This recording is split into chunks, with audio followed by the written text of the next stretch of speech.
চাঁদপুরের হাজীগঞ্জ বাজার এলাকায় ছাত্র জনতার সাথে পথসভা ও শুভেচ্ছা বিনিময়কালে অন্তর্বর্তী সরকারের উপদেষ্টা মাহফুজ আলম বলেছেন, বাংলাদেশ বিরোধী আওয়ামী ফ্যাসিবাদীদের আর নির্বাচনে অংশগ্রহণ করতে দেয়া হবে না।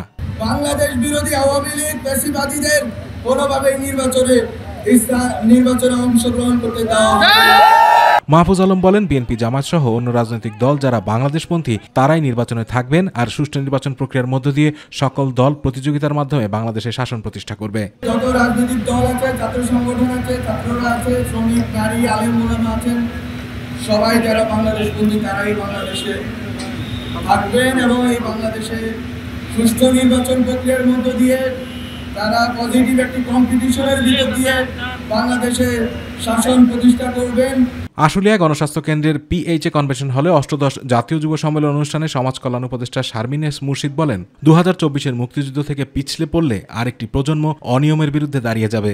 আমাদের ছেলেমেয়েরা দেশকে ভালোবাসতে শিখেছে, এই মাটিকে ভালোবাসতে শিখেছে, ফ্ল্যাগকে সম্মান করতে শিখেছে, ওরা এবার দেশটাকে গড়বে। এদিকে বরিশাল সার্কিট হাউস মিলনায়তনে বরিশাল বিভাগের সকল জেলার দুর্যোগ ব্যবস্থাপনা ও ত্রাণ মন্ত্রণালয় সম্পৃক্ত কর্মকর্তাদের সাথে মতবিনিময়কালে দুর্যোগ ব্যবস্থাপনা ও ত্রাণ মন্ত্রণালয়ের উপদেষ্টা ফারুক আজম বলেন, বিগত দিনের সকল অপবাদ মুছে ফেলে প্রান্তিক পর্যায়ে TR কাবিখা ও কাজের বিনিময় খাদ্যসহ সকল প্রকল্পের সঠিক বরাদ্দগুলো টেকসই উন্নয়নের লক্ষ্যে কাজ করা হবে। যেগুলি অধিকতর জনসম্পৃক্ত, জনগণের কল্যাণে লাগবে, সেই ধরনের কাজগুলো যেন তারা অগ্রগতি হিসাবে গ্রহণ করে। আতিকুর রহমান তিতাস, মাই টিভি।